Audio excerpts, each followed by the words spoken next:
സുഹൃത്തുക്കളെ, farmers front കണ്ണൂരിലേക്ക് ഒരിക്കൽ കൂടി എല്ലാവർക്കും സ്വാഗതം. ഇതിനുള്ള നമ്മളെ പുതിയ വഴുതിന തൈ നട്ടിട്ടുണ്ട്. അതിന് പൂക്കളൊക്കെ വന്ന് തുടങ്ങി. അപ്പോൾ അതിന് ഞാൻ വളം കൊടുക്കുകയാണ്. വളം കൊടുക്കുന്നത് ഇതാണ് കാണിക്കുന്നത്.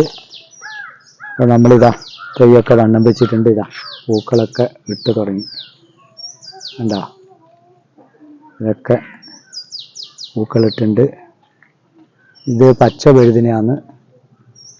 ഇതിലൊക്കെ കായൊക്കെ ഉണ്ടാകുന്നുണ്ടോ? ഇതിലൊക്കെ വഴുതിന പൂവിട്ട് തുടങ്ങി. അപ്പോൾ ഞാൻ ഇതിന് വളം കൊടുക്കാണ്. കാര്യം ഞാൻ കൊടുക്കുന്ന വളം വേപ്പും പിണ്ണാക്ക്. വേപ്പും പിണ്ണാക്ക് കുറച്ച് ഇങ്ങനെ ഇട്ട് കൊടുക്കുക. വേപ്പും പിണ്ണാക്ക് ഇട്ട് കൊടുക്കുന്നത് എന്തിനാന്ന് വെച്ചാൽ കീടങ്ങളുടെ ശല്യം കുറക്കാൻ, കീടങ്ങളുടെ ആക്രമണം കുറക്കാൻ വേണ്ടിയിട്ടാണ് വേപ്പും പിണ്ണാക്ക് ഇട്ട് കൊടുക്കുന്നത്. അങ്ങനെ കുറേശ്ശെ ഇട്ട് കൊടുക്കുക. പിന്നെ കൂടെ കൊടുക്കുന്നത് എല്ലുപൊടിയാണ്. കുറേശ്ശെ എല്ലുപൊടി ഇങ്ങനെ ഇട്ട് കൊടുക്കുക. ഇത്ര ഇട്ട് കൊടുക്കണ്ടല്ലോ, കുറേശ്ശെ ആയിട്ട്.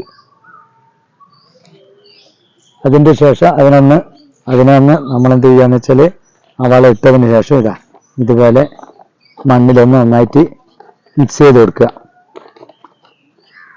മിക്സ് ചെയ്ത് ഒന്ന് മൂടി കൊടുക്കുക.